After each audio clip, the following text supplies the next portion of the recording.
So is there any reason to still buy a Tiguan when you can pay a little bit more for a Tayron?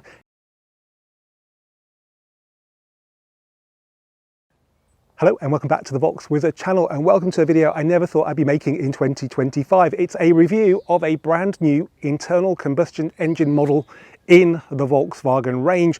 It's called the Tayron, not Tayron, and it sits between the Tiguan and the Touareg, but it's much closer to the Tiguan both in size and in price. Plus it's the only one of those three SUVs that gives you the option of a third row of seats.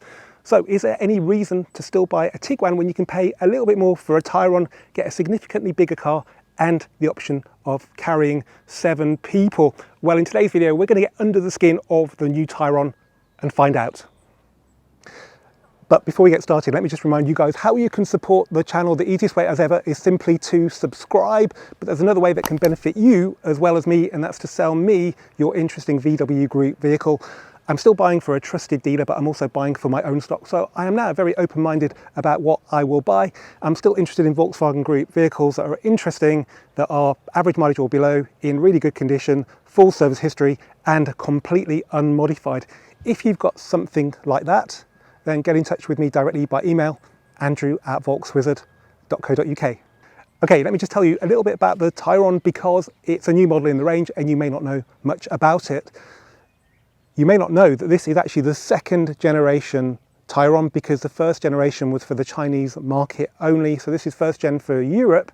Don't worry about it being made in China though. For the European market, they're made at good old Wolfsburg. So you can be completely confident it'll be made to the standards we know and love from the Wolfsburg factory. It sits in the range, as I said earlier, between the Tiguan and the Touareg. But unlike the Touareg, it shares the Tiguan's MQB platform. And as I said, it's much closer to the Tiguan in price and size. It's an average of £1,400 more than the equivalent Tiguan, so not an awful lot, and you do get quite a bit more car, as I will show you. For reference, the equivalent Touaregs are £20,000 more, so it's in another level, the Touareg, but that comes from its original placement in the range, in the luxury car range, where it sat with the now discontinued Phaeton, so it's almost like another brand, the Touareg. But this would appear to be much better value for money, but maybe not the level of luxury you get with a Touareg. Now there are 6 drivetrain options, all of them are DSG. If it's plug-in hybrid, it's 6-speed DSG. If it's not plug-in hybrid, it's 7-speed. The entry-level engine is a mild hybrid, so you can't drive on electricity, but it does run stuff, so you can use less fuel, and that's a 150 horsepower called the ETSI. But then we have the plug-in hybrid, which is the same drivetrain as the Golf GTE. You have 204 horsepower for the entry-level one, the GTE power for the higher power one of 272 horsepower, and you get a range, according to WLTP, of 75 miles. So for most people, you can drive on electric range most of the time.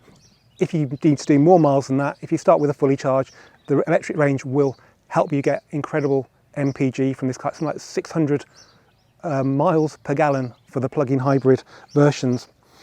There's also a diesel, a Volkswagen diesel, 2-litre TDI 150, again, DSG only and 2-wheel drive. If you want 4-wheel drive, and you might, then you have to go for the 2-litre petrol, so 204 horsepower or 265. They're not available in every trim level, so you can't have 6 different engines in the 5 different trim levels. That would be really confusing, particularly for me to try and cover it in this video.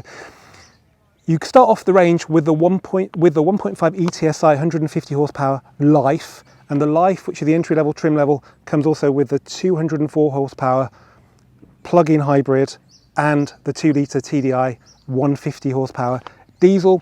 There's a match specification, which is usually the best value of the range, but that is restricted to plug-in hybrid only and just 204 horsepower. Then we have Elegance, which is 1.5 ETSI 150, the 204 horsepower mild hybrid, and you can have the 2-litre TDI 150. That's basically the same range of options as the Life. And then the R Line, which is going to be the biggest seller because it has all 6 of the engine options. I won't go through them again, but basically you can have everything in the R Line. And then at the top of the range, there is an R Line Edition that is plug-in hybrid only, but you can choose between 204 horsepower and 272. It might sound like a lot of power, but you've got to bear in mind these cars are topping 2 tons, so they're not going to be the quickest cars. If you want maximum performance, probably best to go for the non-hybridized 2-litre petrols. Now let's talk about the dimensions of the new Tayron, because it's very interesting how this compares to the Tiguan. The Tayron is 7mm wider than the Tiguan and 8mm taller than the Tiguan. The Tayron is 25 centimeters longer than the Tiguan. It's actually 6.5 centimeters longer than the model it effectively replaces in the range, which is the Tiguan All Space. So you could call it the Volkswagen Even More Space. Wheelbase is longer as well, so the gap between the wheels, it's 11 centimeters wider. Okay, now let's have a tour of the outside of the new Volkswagen Tayron, which on the face of it looks like a Tiguan, but there are quite a few detail changes here and there we'll cover as we go around the car. Let's start though with the colour of this one. It's a new colour called Ultra Violet, £810 option. Probably not the best light to appreciate it fully, but it's a very dark purple colour. It reminds me of Mystic Blue that was on the Mark III Golfs back in the 90s, but it's even more purpley than that. This looks like Mystic Blue does in the sun on this dull day. Really, really nice colour. Now this car is the Elegance model with a 1.5 ETSI mild hybrid drivetrain. So it's 2-wheel drive and it's got 7-speed DSG. On the road with a couple of accessories, not an awful lot, like a tow bar and a net partition, it's £45,000, which is a lot of car for the money. Not something I've said for quite a long time with Volkswagen's pricing. Obviously there'll be discounts to be had off that as well. Right then, design-wise, as I said, the front's really Tiguan, but there are detail changes. We've got the illuminated Volkswagen badge, which is nothing new. The detail I like is that the light bar actually sits proud of the headlights, and then it gets sort of smoother and blends into the headlight as it comes round to the side of the light. The wheels are 19-inch, which is quite a big wheel, but it is quite a big car, and they're fitted with Hankook SUV specific tyres. What's very different to the Tiguan is that the wheel arches are not round, they're almost sort of square with the corners cut off. I think this is to make the wheels look bigger, because if it had just small arches, it would look like not an awful lot of wheel arch on what is a significantly bigger car, a whole 25 centimeters longer. These are the Catania wheels in sort of black and diamond cut. Now I'd say, apart from the wheel arch, to this point, it looks very Tiguan, but this door looks significantly bigger. We'll cover the inside shortly. And then this area is a lot bulkier. And this is really this car's trump card. I hate saying the word trump, but it's good because it has a significantly bigger boot than the Tiguan. And as I said, it's not an awful lot more expensive. I go away with my wife in our cars and we fill up them really quickly just with the two of us. So if you've got 2 kids, 2 adults, this boot is actually about the right size that you need for going away for a week. You can fit a roof box if you want to a Tiguan and to this, as you can see, part of the Volkswagen accessory range, but this makes it less efficient, it creates a lot of wind noise, and someone can nick it quite easily. So yeah, if you need to use one, do, but you could probably get everything from a roof box on a Tiguan into the boot of a Tayron, and that works for me. Let's have a quick look at the back, where I can demonstrate the wonderful Volkswagen Zubehör tow bar mounted bike rack. Volkswagen Zubehör means accessories, so if you want one of these, you know where to look. That's a really horrible bike though, isn't it? Can't really show you one of the best bits of the Tayron. It's the first internal combustion engine Volkswagen to have an illuminated rear Volkswagen badge. Well, welcome to the inside of the new Tayron. This is the very first time I've sat in a Tayron, and therefore I can tell you what my first impressions are, and they're generally pretty good. There's lots of interesting details to this car that make you feel like you're in a premium car. There are still some areas that look a bit subpar for any Volkswagen. We'll come to those shortly. First thing you notice is that we have Elegance on alloy sill protectors, which is always a nice touch that we never get in a Golf. We've also got some sort of leather or leatherette style stitch here with some piping in the middle of it, no less. But check this out, we have decorative ash wood inlays on the dashboard.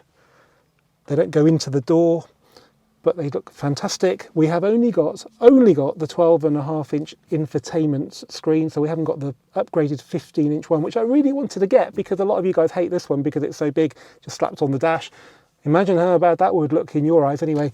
But this is big enough. It's the same one in the Golf, and yeah, it's big in the Golf. Maybe it looks a bit more in context in a car this big. We have ambient lighting on the dash there, which looks pretty cool, I guess. And we have a completely uncluttered, apart from this button here, which looks really nice. It's like a black metal feel knob. Whether it is metal or not, I'm not sure. But when you power up the car, this illuminates and looks really quite good.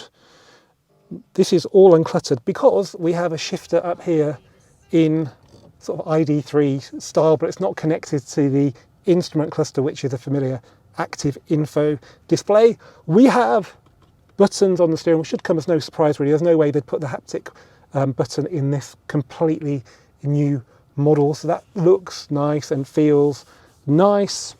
Seats are called Ergo Active, and they're not particularly sporty looking. They've actually got a separate headrest, which seems like a bit of a novelty these days in the Volkswagens I get into anyway. But yeah, super comfy. And they've got a lumbar adjustment as well.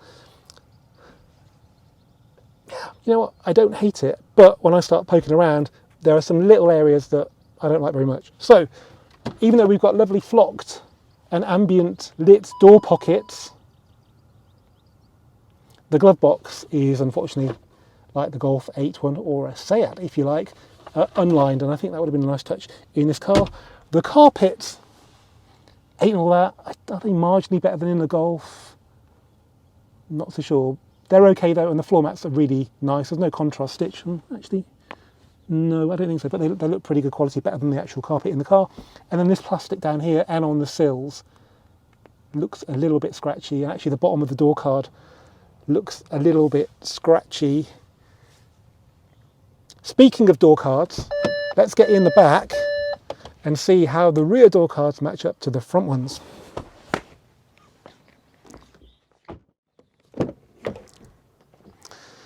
Okay, well, I'm pleased to report they're not completely decontented like they are on some Volkswagens.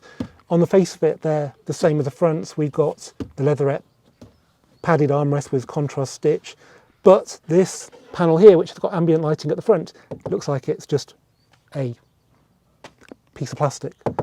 But we've got floatline door bins, so I think that's pretty acceptable. In here, actually, the legroom doesn't look massively different to the Tiguan, so maybe all this car's USP is what it does in the boot. But we do have a USP, which I mentioned earlier, and which I'll crawl over here and show you. We have a third row of seats, which I can honestly say I don't think I've ever reviewed a car with that. And I suppose for a laugh, I could try and get in there. Whether I can get out or not, I don't know. But there is a bit of room between the tailgate and the back seats. There's probably, I don't know, 40 centimetres, which is an awful lot, I guess, in an accident. So do bear that in mind, particularly if you've got luggage pushing up against these seats. It's going to push people in those seats forward. But it's quite cool. These seats slide forward, and the access to the back actually is quite good. I may not completely humiliate myself doing this, which is a bit of a shame. Having said that. Okay, this is great. I feel like I'm sitting in one of those chairs you get at junior school. That's like a normal chair, just like a quarter of the size.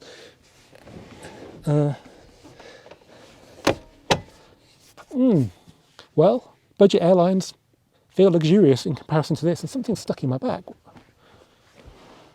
Yeah, well, if that's going to be where your head is, I don't think it's really designed for full-size adults like me. But, you know, it's a good gimmick, and you might use it occasionally, but I think the Tayron's main draw over the Tiguan is that boot, which we'll have a look at now. Now, the big reason you'll choose a Tayron over a Tiguan is all about the boot. It's got a couple of 100 litres more, but there are variations if you go for the plug-in hybrid or the 7-seater. So if you go for the plug-in hybrid, you get 705 litres of luggage space. And that's because under here, which is storage space on the non-plug-in hybrid models, you get the fuel tank. The good thing about the Tayron compared to the Golf is there's actually quite a lot of crumple zone before you get to that. So I think that's pretty good. And it's still a really big boot. The key thing to note is that if you go for plug-in hybrid Tayron, even though you lose a lot of space, you still get more overall luggage space than you do in the non-plug-in hybrid Tiguan. Now let's have a look at the 7-seater. So this is similar to the plug-in hybrid when the seats are down, because you haven't got the space here, which is counted as luggage space when you have the full 850 litres. By the way, please note the snazzy place to store the parcel shelf, so you don't have to leave it in your garage and forget about it when you sell the car. And when you pull these seats up,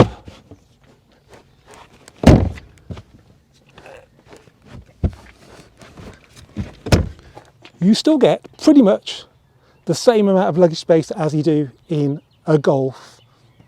I just thought I'd demonstrate the panoramic glass sunroof because people love them, particularly in SUVs. It's got 2 panels. There you go. Ably operated by my lovely helper, Kate.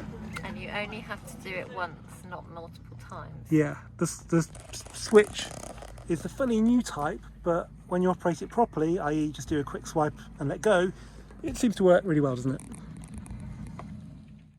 Okay, well, we've got them here, and because the R Line will probably be a really big seller, I just thought I'd show you these 2 R Lines. So we have the mild hybrid here, ETSI in ultraviolet. We have the plug-in hybrid here in pure white.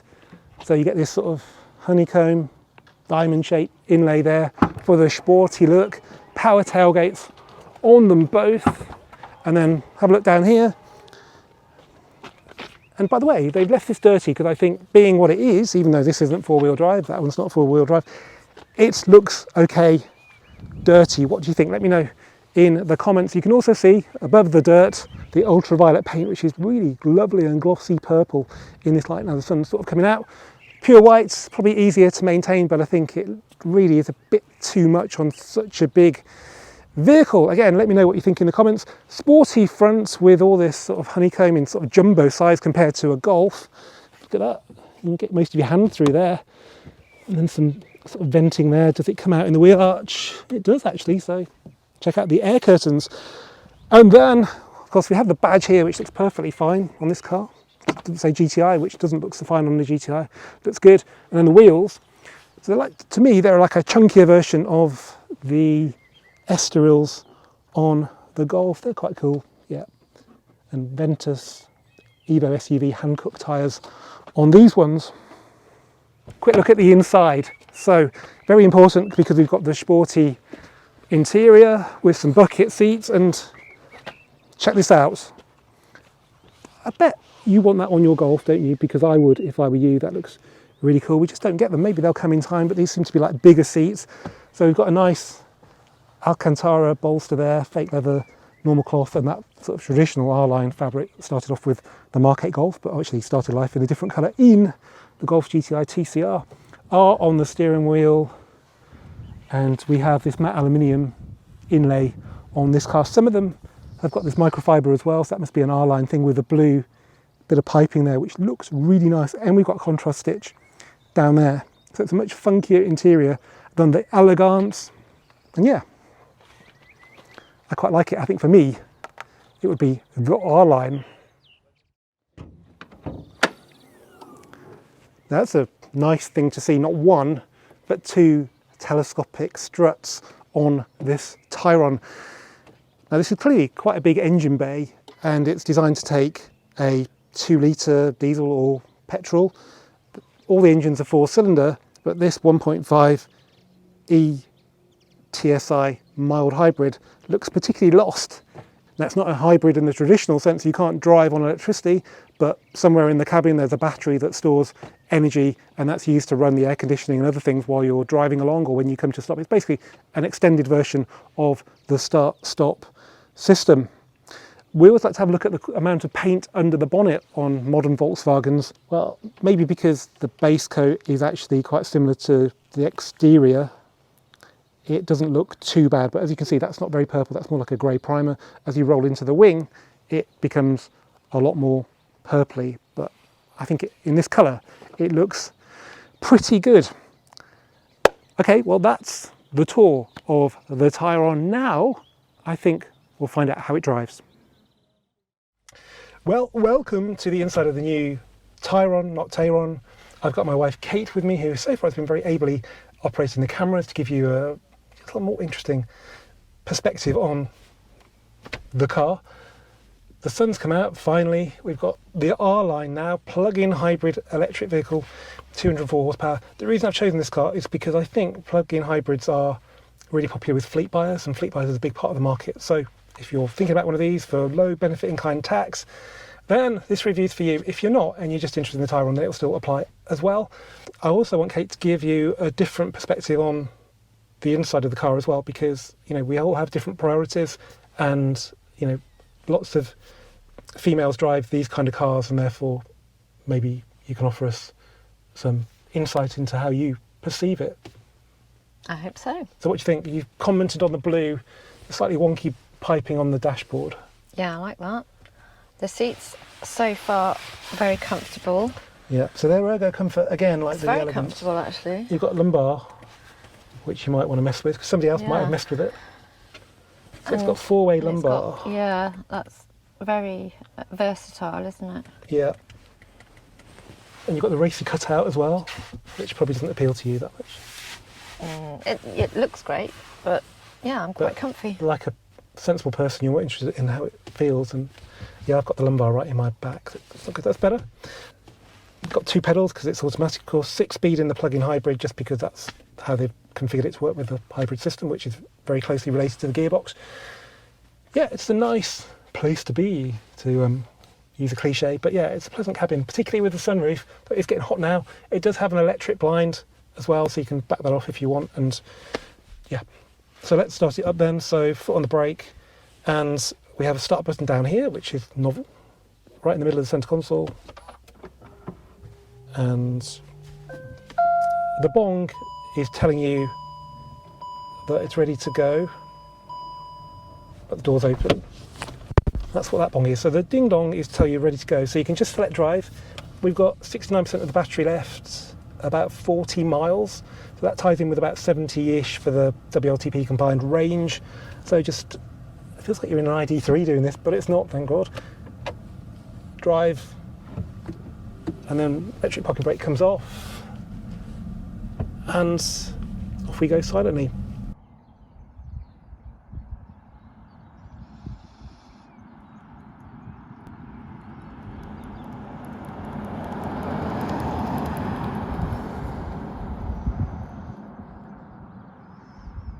If you've never driven an electric car, then I think you'll be blown away by the way they just go about their business, really. They're not going to be the sportiest car in the world, but they're just nice cars to be in, and they particularly suit cars like this because they're torquey, tractable.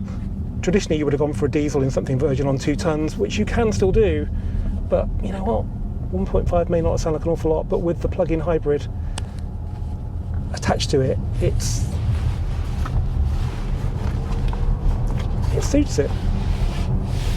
DCC is an option on all models. It's £1,025. It comes with progressive steering for that sporty feel. It's DCC Pro, which gives you the twin tube dampers, which is super cool technology. Fortunately, none of these cars have got it today, but maybe it's a good idea with the plug-in hybrid, because this car is getting on for 2 tons, and I probably need to concentrate on the fact that this road is only slightly a bit wider than a Tayron. The driving position's good.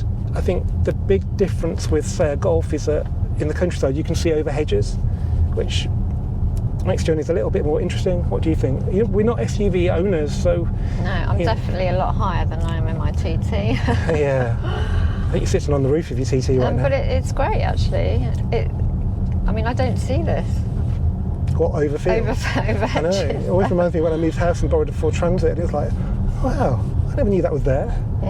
So yeah, they do have their purposes, and I guess with the plug-in hybrid, efficiency isn't so important because you're just running on, in theory, zero tailpipe emissions, and actually the range isn't that much worse than it would be in a Golf, even though it's the same, I think, 19.7 kilowatt hour battery. I don't know why I like this more than the Tiguan. Why do you think I like it more than the Tiguan? I don't know, I was going to ask you that earlier. Do you? I don't know, the name's really annoying. I mean, why have TAY as Ty? Where in English is AY? Only in German. Is it in German? Tayron, yeah, that's how they pronounce. Yeah. Okay, so with two-wheel drive, which seems a bit strange in such a big SUV, you can have four-wheel drive in the 2 litre petrol models. I guess with winter tyres it would work out here in the countryside though pretty well, because you can't have plug-in hybrid and four-wheel drive. That would be just such a complicated car. So there's a bit of a whine, a bit like a supercharger whine. That's just the motor working, but it's not too loud. There's not an awful lot else to hear really. You can feel this car is very acoustically well sealed, which is nice. It gives that feeling of luxury that kind of ties in with most of the interior, as I pointed out in the walk around video. Okay, now we need to find a slightly more flowing Worcestershire road to see how this 2-ton SUV handles.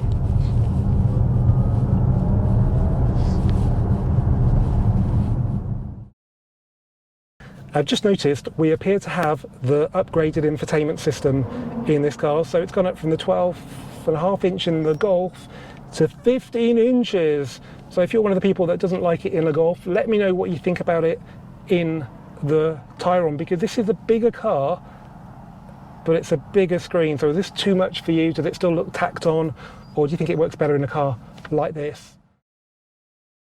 I'm currently driving down what is probably the main street in the Herefordshire town of Bromyard, and I think it's important that this car feels at home here, because people around here love cars like this, but they're not really into the glitzy SUVs. So if it was an Audi, you'd feel like a townie driving that around here.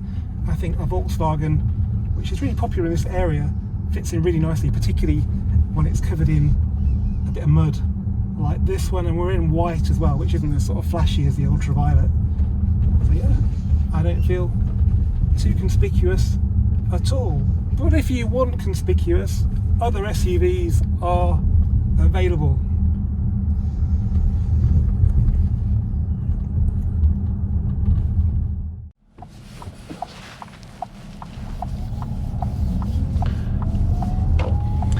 Okay, we're on a pretty decent road now, so I'm going to pop it out of E mode using the mode shortcut at the top here, and then select Sport, which will increase throttle response, the weight of the steering, and make the car feel more agile.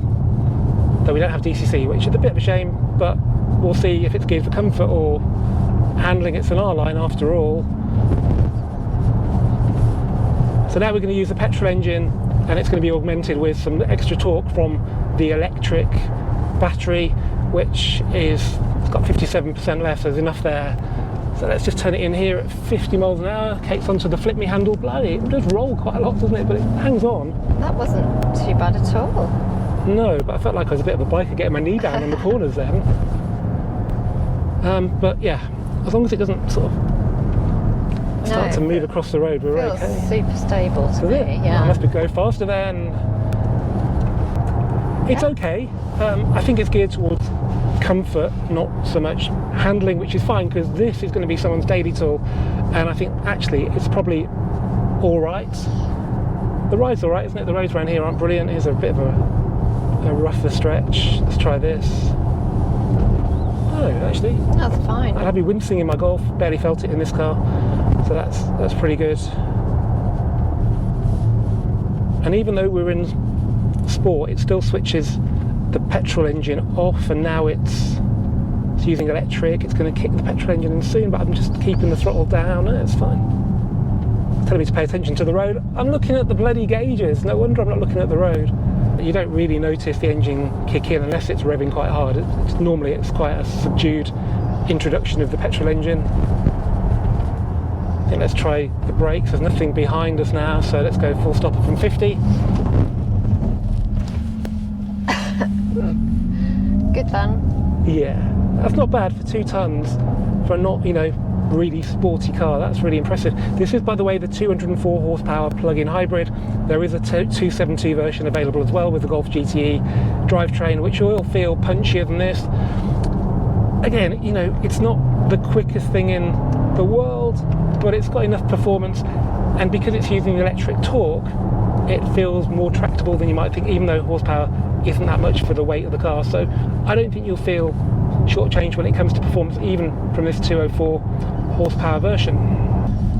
Okay, there's nothing behind us. The road's pretty straight. Let's just do. We're not going to use launch control. Don't have to do it, but let's just floor it. It's front wheel drive, so electric. Then petrol kicks in. We are going up a bit of a hill, so it's a bit unfair on it, but that's pretty much 60. So, how does that feel as a passenger? Perfectly all right, acceptable. Oh really? If Kate finds it acceptable, that means it's quite slow then. Anyway, changing the subject, here's some more rough road. It's alright, isn't it? It doesn't bother me, but I'm used to different cars, so... Yeah, Kate's GT has got concrete suspension. Yeah, it's... CCC, concrete chassis control. I think because there's so much wheel travel in this car, because there's so much space in the wheel arches, it rides pretty well. There's a slight brittleness to it, probably to do with the sort of 19-inch wheels on quite a heavy car, but it's acceptable, it's fine. I'd quite happily daily this car. So why would you buy a Tiguan instead of a Tayron when it's only like 1,400 quid more for this, with all that extra space and things and illuminated rear Volkswagen badge? Now you're asking.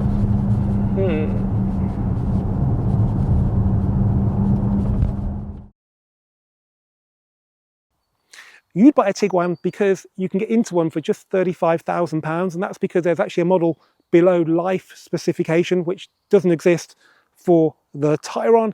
It's also a little bit less cumbersome. It's pretty much the same width. I wouldn't worry too much about the width, but the Tayron is longer, and if that's a problem where you have to park, then you're better off with the Tiguan. But actually on the road, because width is so similar, they feel pretty similar. Residual value should be stronger on the Tiguan because everybody knows about the Tiguan. It's been around now for nearly 20 years. The Tayron is a new model that will take time to be established. Nobody will search for it on Auto Trader for a bit, so it will lose value a little bit more readily than the Tiguan. But if you're buying new, I reckon they'll be incentivizing these much more than Tiguan, so you might find it's actually cheaper to buy it new. The Tiguan's smaller and lighter, not much, but it's a bit more efficient as a result of that. However, if you run out of boot space and have to put a roof box on your Tiguan, then I bet you it's less efficient than a Tayron without a roof box. And the boot is really the reason why you'd buy the Tayron. If you have a plug-in hybrid Tayron with its smaller boot, it's still bigger than the normal boot in a Tiguan. If you have a Tiguan with a plug-in hybrid drivetrain, you've got a really small boot. So if you want to go plug-in hybrid and still have a really big boot, the Tayron is the one for you. Isn't it just brilliant that we have the choice still, and they've introduced a new model with proper engines? I think that's probably the best thing about the Tayron. Anyway, as ever guys, thank you for watching this Volkswizard video from beautiful Herefordshire. Keep commenting, keep subscribing. Big thanks to Volkswagen UK for the invite, and see you for the next one very soon.